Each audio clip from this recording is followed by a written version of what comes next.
I can tell that there will be people who say this and they're not actually wrong. They say, well, this is a business we're running. You're right. It is a business you're running. And you do have a corporation, but it's a business made up of people. People. The people are not something you can ignore. They're not chattel.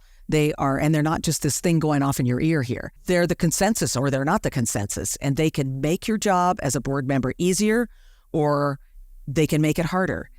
And so much of that is actually up to the board members themselves and how they communicate with the residents. Common Sense for Common Areas exists to help all 2 million HOA board members nationwide have the right information at the right time to make the right decisions for their future. If you're a board member, that's you. Stay with us weekly for actionable insights that minimize stress, avoid catastrophes, and protect your property values. This episode is sponsored by 3 businesses that care about volunteer board members: Association Reserves, Community Financials, and Kevin Davis Insurance Services. You'll find links to their websites and social media in the show notes. Hi, I'm Robert Nordlund from Association Reserves. And I'm Julie Adaman from Adaman Inc. And this is Common Sense for Common Areas. Welcome to episode number 12 with regular co-host Julie Adaman.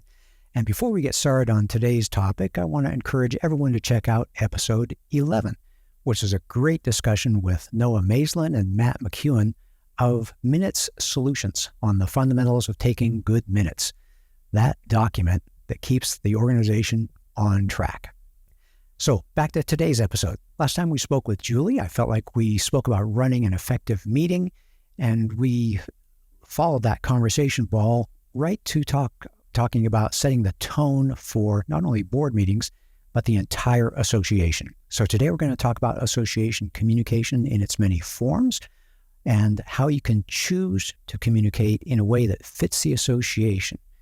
It encourages the homeowners. In other words, a free or almost free way to improve life at your association.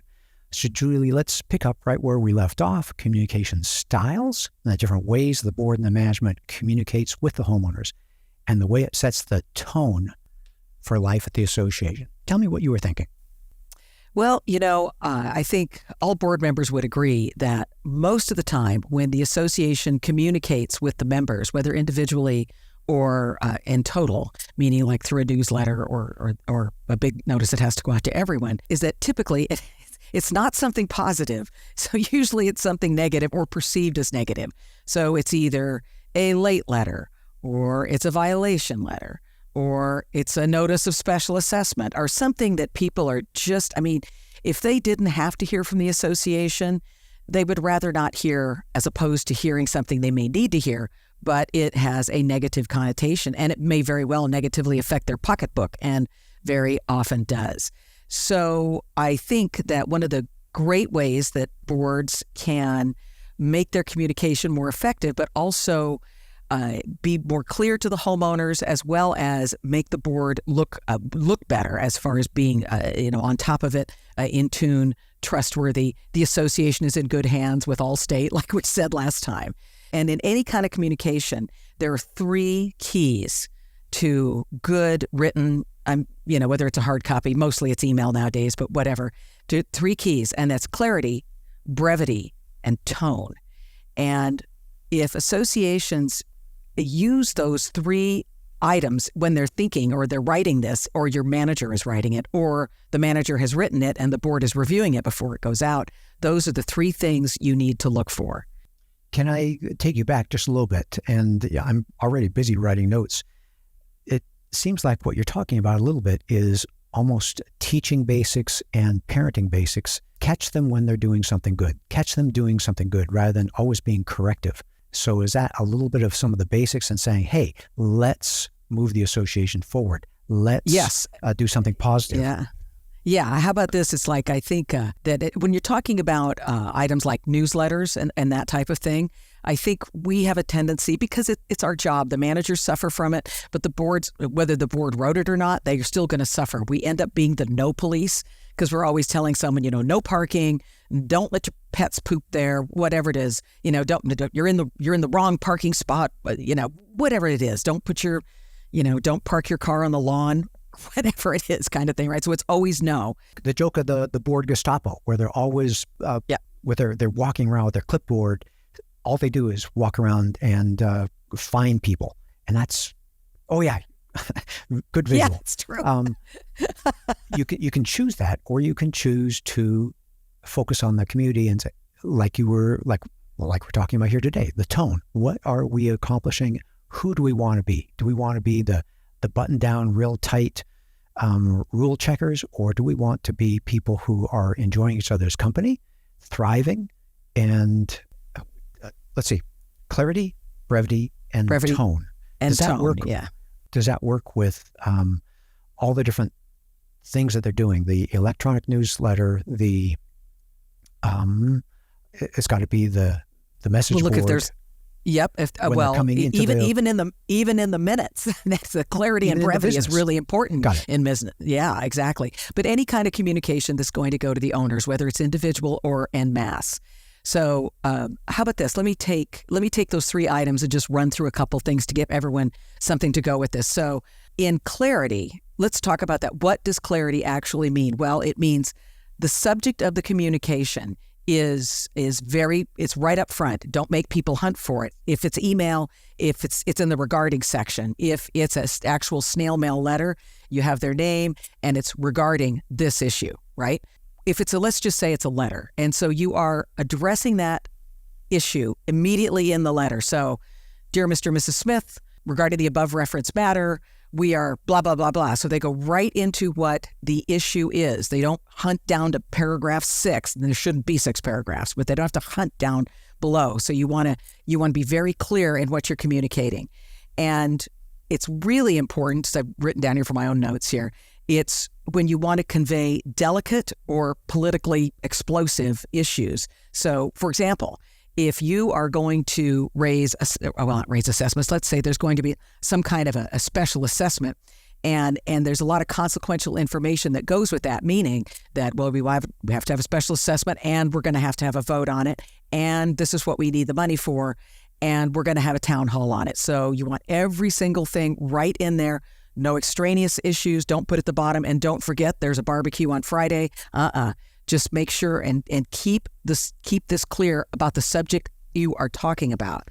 And on the other part, let's talk about brevity. That would be the second one. So as we were talking before we started this, what was the quote you said, Robert? Be direct?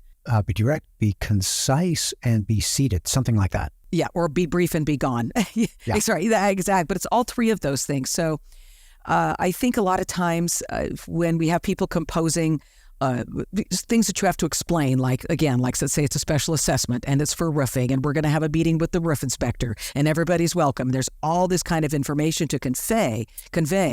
You have to be able to put it in an orderly fashion and as brief as possible. Now, why do I say brief? Because everybody has the shortest attention span you can possibly imagine. That even includes folks our age as well nowadays, because we're all, we all got one of these in our pockets. So we're all distracted, and you have to get that information to them very quickly and so they can absorb it. So those are the things. So clarity, what is the subject? Brevity, here's what's going on, and it's going to be it's when you can say one sentence, say one sentence. Don't say 5, because people won't look for it. And that happens a lot, when there's something big going on, people will get that. And we're lucky if they read it anyway, right? But the people who are going to read it, their eyes are going to glaze over at paragraph 3. After that, they're gone. So remember, try and keep that. Even bullet points are really good for people's short attention span. And the last thing that's really, really important, and it takes some skill to do this, is to convey the tone. So there's a lot of ways to say the same thing. There's the punitive way, and then there's the nicer way. And you always want to guide people to doing the right thing instead of being punitive. And so, Robert, why don't you put up that newsletter? So for all our YouTube subscribers, they can see it. For the podcast subscribers, listen in. Julie has an example of 2 different ways to communicate the same message. So back to you. So it's just 2. Yes, exactly right. Robert's right. I'm sorry. I keep forgetting we're not always on YouTube. But so I'm going to read them to you. So example number 1 is the punitive type of newsletter info piece that will go out to literally thousands and thousands of homeowners every year in HOA world. So here's the example. This is the bad example. Reminder, clean up after your dog. The board of directors reminds everyone to clean up after their dogs. We have had many complaints about dog excrement in the playground as well as on the walking trail from the playground to the clubhouse. Not picking up after your dog is a violation, and folks, this part's in red, a violation of the rules and regulations of the Happy Acres Homeowners Association and can result in a dog owner being fined up to $100 per violation. To avoid a fine, clean up after your dogs. And the graphic is a picture of a dog pooping and a big red X. Red, and this, that's right through it. It just screams. And I'm rubbing my head thinking, oh no.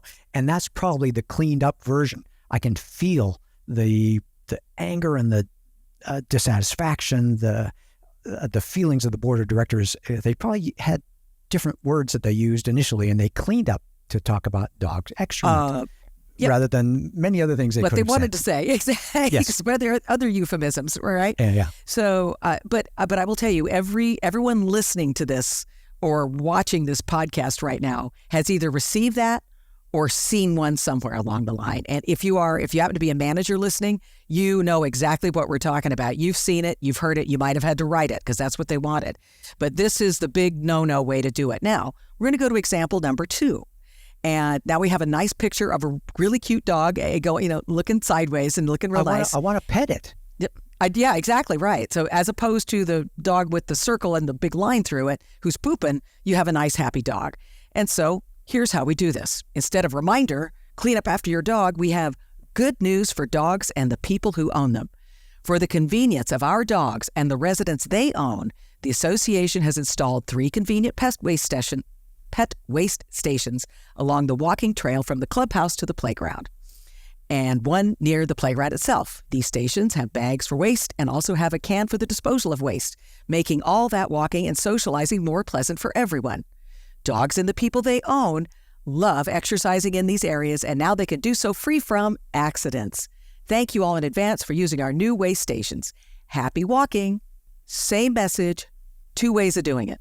Yeah. When I hear you saying that, I hear you saying, because we love our association and the people in it. Mm-hmm. There may be a problem. The board has taken the first step. They've got the waste stations. Good news. We're making the place better. I love people who are making things better.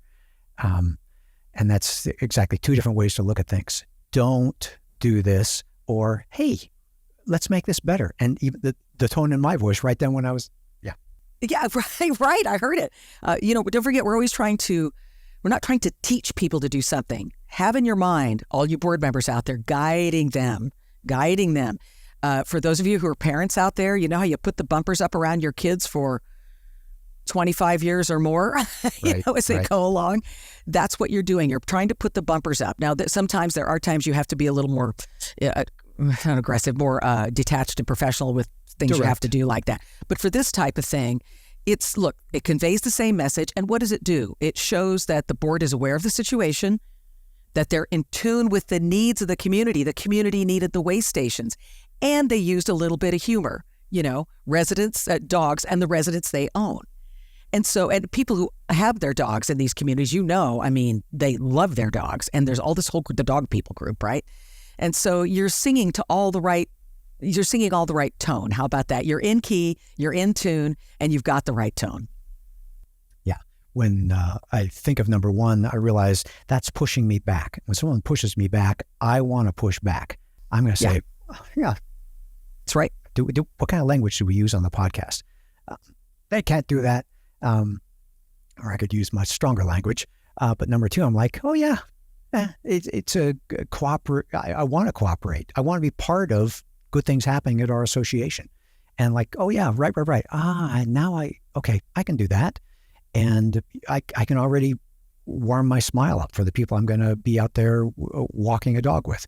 And an incredible example, but so clear that it can be 2 very different ways. Are we making our association a better place, or are we catching them when they're doing something wrong? Yeah, like I say, you never want to be viewed as the condo cops, though sometimes you have to be. But for items that you don't have to do that, always try and think of taking the guiding approach. And again, use a little bit of humor. Make sure you're in tune with the needs of the community. They needed the way stations in this particular incident. So the board, what does the board end up with? You end up the heroes, you end up the good guys, and you end up with an incredible amount of credibility. Because all of the board's in tune. Hey, they see what's going on. They're not ignoring the issue. And they're getting cooperation. They're getting thank yous. They're getting so many different things around the association. People saying, oh yeah, you are doing well, in both ways, they're trying to minimize dog poop in the common areas. Yeah. Okay? Mm-hmm. I think they're going to be much more successful on the positive tone. People are going to want to comply rather than resisting and maybe taking their dog out for a walk after it's gotten dark. When near the board president's house. Yeah, right. And there's a reaction. There's a pushback. Tell me how. Okay, we've talked about rules, and I imagine you could do the same thing with the spa rules, the pool rules, the tennis court rules, that kind of stuff. Casting them in a positive light because we love our community. Please help by whatever. Doing X, whatever, Yeah. Join us. Whatever it is. It's often a thank you in advance. Now, I know that sounds trite, maybe, but, people actually register that after a while. And one thing I want to tell you boards out there who are, all of a sudden you're like, whoa, that's a light bulb moment. Maybe we should start changing the tone of our communication. Or you are new board members coming into an association that has had that negative communication for a long time. Remember, it doesn't change overnight. This is a continual effort. This is months and years that it will take. Well, it won't take years to make it better, but it'll take months for people to actually start noticing it. But the softer, gentler tone when in items that you can do so will pay you dividends, because the angry homeowners who get the angry letter who are always, well, in this incident, like a dog, felt like they're hit with a rolled up newspaper, as opposed to being in good hands and being a part of something positive. And then they're taking steps to do what needs to be done, and they're not hitting you with a rolled up newspaper. They're actually guiding people to the right behavior. People love that. I mean, they want to be a part of something positive. So those people become a part of the process as opposed to being the angry mob. Right. You used an important word there. It just slipped right through, but community. They want to be part of the community. If you can have it be an organization that you'd want to be a part of. Obviously, they became part of the organization because they bought a home there. They likely did not check out the board meetings. They likely did not check what the tone was in the conversation the board's been doing. But when the board is saying, we are a community, join us. What was the name of your association? Happy Acres Homeowners Association. Happy Acres. That can be a wonderful place to live. And they hear their friends complaining about associations, and they wonder, what are they complaining about? I like my association. And that is a tone that you're talking about. You talked about community. I want to talk about consistency. If you can keep it up and keep doing it, and not only when you're going from a letter here about the dog area or the tennis court or the pool, if you can extend it then into the board meeting, and then if you can also even take a bigger leap, and if you can build the momentum of the association and then take it from one board to the next board, and the ones who remain can say, well, this is the way we do it here. Isn't that incredibly powerful? It's incredibly powerful. And if you're lucky enough to have remaining board members, I mean, so many associations have staggered terms, so 2 members get elected 1 year, 3 the next year, or whatever it is.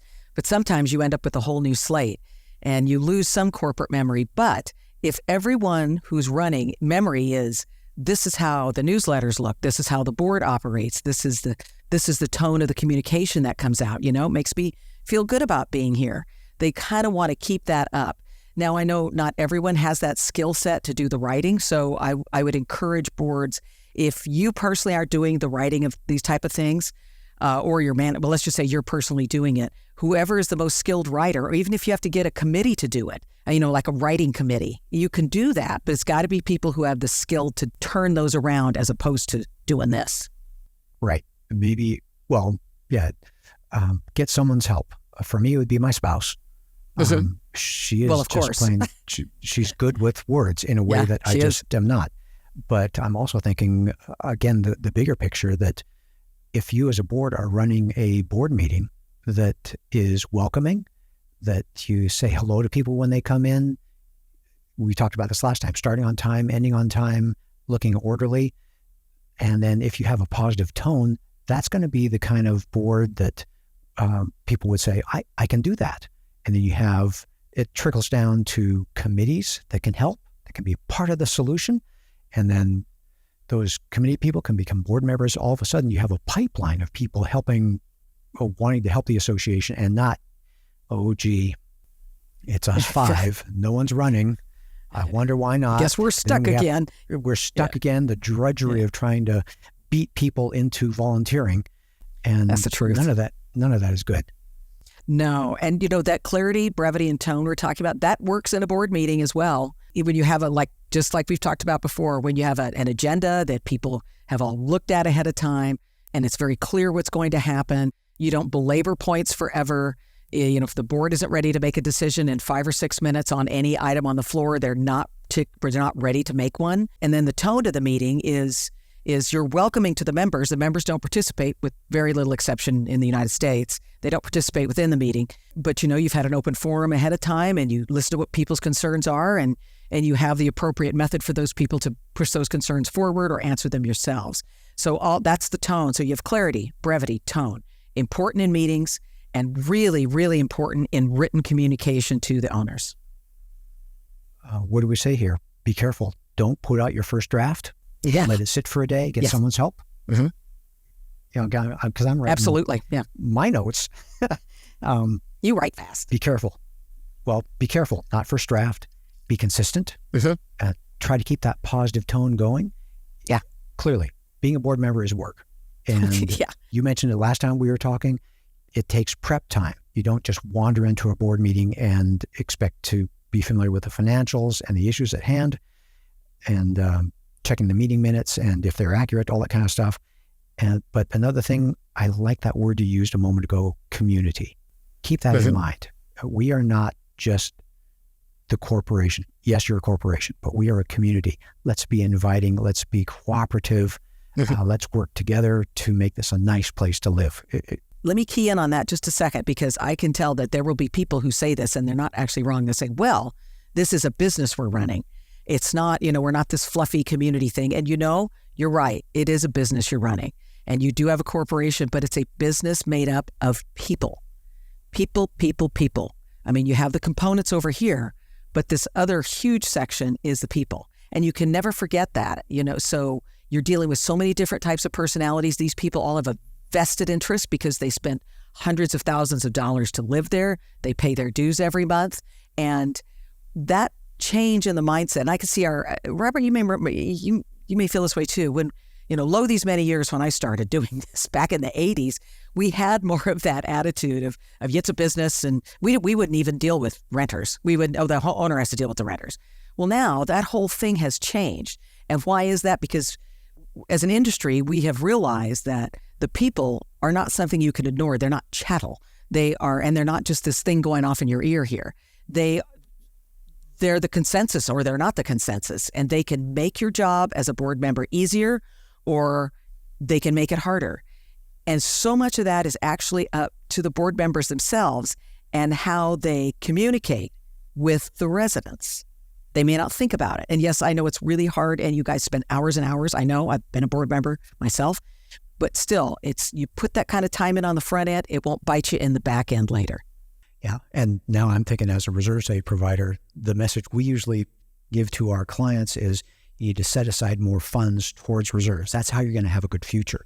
And what you're talking about here is the community. The community is made up of the people, and you need to invest in the people. And that investing in the people, just like you invest in reserves, investing in the people means taking a little more time, maybe giving it a second draft, work about your consistency. Remember that you're trying to be positive, helpful, inviting, engaging, making this community they would want to become a member of if they weren't already a member in it.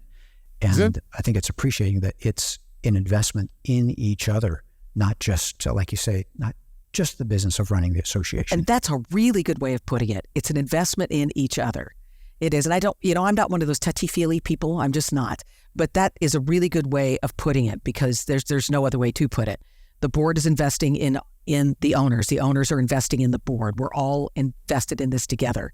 Our happy little commune out here, but we really are. So, and most people live in associations because they really like the fact that people have to keep their homes up. You can't have certain things in your yard and that type of thing. They like that aspect of it. So that's a part of investing in each other. The soft stuff and the hard stuff. The soft stuff is the people.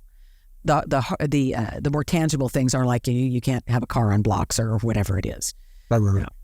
Yeah, but I'm thinking that the more you can make it positive and engaging community, the less it's going to be irritating. You are going to have some people that, this is for board members, that you realize probably shouldn't have purchased a home in a community association. They don't work well with people. They're easily bothered. I think if you can set the tone that this is a welcoming community, those people are going to be less bothered and you're going to have less of them. And that's just going to make the world a nicer place for everyone else in the association who says, yeah, I like this place. And when they're happy, board members, you're happy. When the residents are happier, your job is much easier. Is that part of a mission statement, who we are at, again, we'll go back to your Happy Acres. At Happy Acres, we da-da-da-da-da. Or is it, do we count on the consistency from board members to board members to board members over the years? Or have a mission statement? Yeah, mission statement. I am all about mission statements and vision statements. So the vision statement is the overall and the mission is how we get to the vision. There's a whole nother, Robert, there we go. There's a whole nother podcast. Strategic planning, mission and vision statements. There we are. Okay. We'll talk about that next time. Well, Julie, fascinating. Again, for me to make the links for you to come in here talking about clarity, brevity, and tone, that makes so much sense. And it has so many, I'm thinking, leverage points for how it's going to make the community association a better place. And really, all we're talking about is style. I'm not talking about a lot of dollars here. So, wow. Great to have this conversation and looking forward to our next conversation. And to our audience, we hope you learned something from our discussion today that helps bring common sense to your common areas. If you have a topic that you'd like us to address or a question that you'd like us to answer, please call 805-203-3130 or email us at podcast@reservestudy.com. We look forward to having you join us for another great episode next week. You've been listening to Common Sense for Common Areas. Thank you to each of you for your engagement and support. To continue the conversation, you can follow the social media links for Robert Nordland, Kevin Davis, and Julie Adman in the show notes. If you like the show and would like to support us, you can do so in a number of ways. You can subscribe to Common Sense for Common Areas wherever you find your favorite podcasts, and please share it with another board member. You can do us a huge favor by going to iTunes and leaving us a 5-star rating and review. And you can also support us by supporting the brands that sponsor this program. You'll find links to the website and social media for Association Reserves, Community Financials, and Kevin Davis Insurance Services in the show notes. But the most important thing you can do is to engage in the conversation.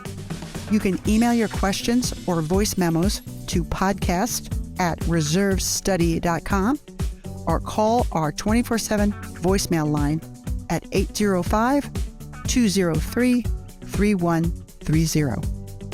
This podcast was produced by Stokelight Video Production and Marketing. With Stokelight on your team, you'll see sales grow as you reach more customers with videos that inspire action.